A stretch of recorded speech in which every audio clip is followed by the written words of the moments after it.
আলহামদুলিল্লাহ আজকের মতো ডেলিভারি কমপ্লিট। আজকে সারাদিনে টোটাল ডেলিভারি করা হয়েছে 350 পিস টাইগার মুরগির বাচ্চা। এখানে নিয়ে আসছিলাম 150 পিস এক আন্টির বাসাতে। আর আমি এখনো অবস্থান করতেছি এক আন্টির বাসায়, আমাদের উপজেলার মধ্যেই পড়ছে, যদিও শেষ প্রান্ত দিয়ে।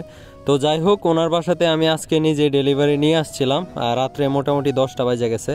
আর ওনার বাসাতে আসার পর মোটামুটি আমি অনেকটা অবাকই হয়েছি। আমরা আসবো বলে উনি মূলত হচ্ছে একেবারে বিশাল একটা মেহমানদারির আয়োজন করছে। তো যাই হোক, আসসালামু আলাইকুম, আশা করি সবাই অনেক ভালো আছেন। আলহামদুলিল্লাহ, আল্লাহর রহমতে আমি অনেক ভালো আছি।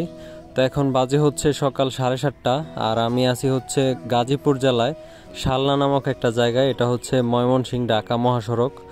তো এখান থেকে মূলত এক বড় ভাই 100 পিস টাইগার মুরগির ব্রুডিং করা বাচ্চা অর্ডার করছিল, এগুলো আজকে ডেলিভারি নিয়ে আসলাম। তো এটা হচ্ছে শালনা বাজার, দেখতে পারতেছেন। তো এখানে মূলত 100 পিস বাচ্চা ডেলিভারি করে এরকম আরো 2 বান্ডিল নিয়ে ঢাকা এয়ারপোর্টে যাওয়া লাগবে। ওইখান থেকে নারায়ণগঞ্জ থেকে এক ভাই নিয়ে যাবে 100 পিস। তো দীর্ঘ 4 ঘন্টার ব্যবধানে আবারও চলে আসলাম বিমানবন্দর রেলওয়ে স্টেশনে। এখান থেকে মূলত 100 পিস নিবে হচ্ছে নারায়ণগঞ্জে থেকে এক ভাই। তো ওনাদেরকে কল দিলাম, পরবর্তীতে ওনারা বলছে যে রাস্তায় একটু জ্যামের কারণে একটু আটকা পড়ছে। তো যাই হোক, যেহেতু ছাত্র আন্দোলন চলতেছে আপনারা হয়তো অনেকে জানেন, তারপরে ওনারা অনেক কষ্ট করে এখানে আসছে। এখন মোটামুটি যেহেতু ওনারা আসছে 2 জন, সামনে দেখতে পারতেছেন, এবং আমি আমার ছোট ভাই নিয়ে যাচ্ছি একটা বান্ডিল। তো মোটামুটি যারা বিমানবন্দর রেলওয়ে স্টেশনে গেছেন তারা হয়তো জানেন যে ওভারব্রিজ পার হয়ে মূলত হচ্ছে মেইন রুটের দিকে যেতে হয়। এজন্য আমরা মূলত হচ্ছে ওভারব্রিজটা পার হব, আর আমরা আসছিলাম হচ্ছে ট্রেন দিয়ে। তো আজকে থেকে মূলত আন্দোলন শুরু। আর আপনারা জানেন কিনা জানি না যে মূলত হচ্ছে ছাত্র আন্দোলন মোটামুটি ভালোই ভয়াবহ আকার ধারণ করছে। আর এই ট্রেনটা মোটামুটি 1.5 ঘন্টা যাবত এখানে বসে আছে। সামনে হচ্ছে মহাখালীতে ছাত্র আন্দোলন চলতেছে, কোঠা বিরোধী আন্দোলন যেটা। তো যাই হোক, মোটামুটি ভিডিওটা দেখতে দেখতে আপনারা 4-5 দিন লেট হইতে পারে। তো এটাই হচ্ছে বিমানবন্দর রেলওয়ে স্টেশনের যে ওভারব্রিজ অপর প্রান্তে যাওয়ার জন্য। তো আমরা এটা ক্রস করতেছি। তো এই হচ্ছে বিমানবন্দর রেলওয়ে স্টেশনের উপরে ভিউটা দেখতে পারতেছেন। তো এখানে আর দেরি করলাম না, মোটামুটি আজকে আরো কয়েকটা ক্লিপ এখান থেকে অ্যাড করব। তো দীর্ঘ 8 ঘন্টার ব্যবধানে আমরা এখন আছি এক আন্টির বাসায়। ওই বাসাতে মূলত হচ্ছে বাচ্চা ডেলিভারি নিয়ে আসছিলাম। পরবর্তীতে দেখি ওনার বাসাতে বিশাল আয়োজন। আমরা আসবো বলে উনি ওনার সাধ্যমতো যথেষ্ট চেষ্টা করছে। তো ওনার বাসাতে আসলে আসার কারণ একটাই, যেহেতু আমার বাড়ি থেকে বেশি একটা দূরে নাই, জন্য আসছিলাম। তো যাই হোক, অবশেষে ওনার ফার্মে চলে আসছি। এই হচ্ছে টাইগার মুরগির বাচ্চাগুলা।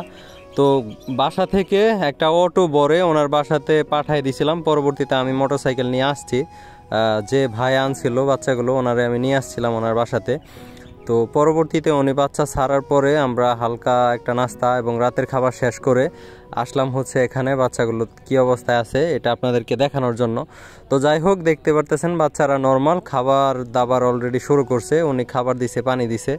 আর নিচে এই জিনিসটা দিয়ে আমার কাছে অনেক ভালো লাগছে, এটা দিছে হচ্ছে ধানের তুষ, যেটা আসলে আমাদের দিকে খুবই রেয়ার, পাওয়া যায় না। তো এখানে নিয়ে আসছি হচ্ছে 150 পিস। তো আজকে সারাদিনে মূলত ডেলিভারি করলাম হচ্ছে 350 পিস। আপনারা হয়তো দেখছেন গাজীপুরে দিলাম 100 পিস, তারপরে এয়ারপোর্টে নিয়ে গেছিলাম 100 পিস, এখন এই বাসাতে নিয়ে আসছি আরও 150 পিস। তো আসলে আমি চেষ্টা করছিলাম যে দ্রুত ডেলিভারিটা শেষ করার জন্য, কারণ হচ্ছে আমার তেমনভাবে খাবার শেষ হয়ে গেছিলো। আর দ্বিতীয়ত হচ্ছে ছাত্র আন্দোলন হচ্ছে মেইন একটা কারণ, ইয়া ছাড়া আর তেমন কোনো কিছুই না। আর বাচ্চা তো আপনারা দেখতেই পারতেছেন, এখানে আসার পর অনেকটা চেঞ্জ হয়ে গেছে, কারণ অল্প সব কিছুরই একটা কদর থাকে, আপনারা হয়তো জানেন, এটা সবাই বিশ্বাস করে, আমিও বিশ্বাস করি। মোটামুটি অনেকটা রাত হয়ে গেছে, প্রায় 10টা 10:30 বাজে গেছে ওনার বাড়িতে। তো যে বাসাতে টাইগার মুরগিগুলো নিয়ে আসছি বাচ্চাগুলো, ওনার মূলত হচ্ছে কমার্শিয়াল বিজনেস হচ্ছে ব্রয়লার। রেডি কিছু ব্রয়লার আছে, আমি এগুলো আপনাদেরকে দেখাবো। যদিও রাত্রেবেলা ফুটেজ কীরকম আসে সেটা আসলে বুঝতে পারতেছি না। তো যাই হোক, মোটামুটি অনেকটা লেট যেহেতু হয়ে গেছে, আর মূলত মেইন রুট থেকে অনেকটা ভিতরে ঢুকছিলাম আমরা। তাছাড়া হচ্ছে আমি এলাকাতে টোটালি নতুন, তেমন কোনো কিছু চিনিও না রাস্তাঘাট, তারপরে হচ্ছে রাত, এই জন্য একটু টেনশনে লাগতেছে। তো কিছু কিছু বিষয় আমি আমার মতো করে ওনাদেরকে বলে দেওয়ার চেষ্টা করতেছি, কারণ টাইগার মুরগি ওনারা আগেও এক জায়গা থেকে নিয়ে আসছিল, পরবর্তীতে নাকি কি ঝামেলা হয়েছিল। তো যাই হোক, এই হচ্ছে ওনার ব্রয়লার ফার্ম। এখানে রেডি মুরগি যে কোনো অবস্থায় বিক্রি হয়ে যাবে এরকম পর্যায়ে আছে। তো ভিডিওর একেবারে শেষ প্রান্তে আজকের ভিডিওটা কেমন লাগছে অবশ্যই কমেন্ট করে জানাবেন। আর ভালো থাকবেন সবাই। নতুন ভিডিও দেখার আমন্ত্রণ রইল। আসসালামু আলাইকুম, আল্লাহ হাফেজ।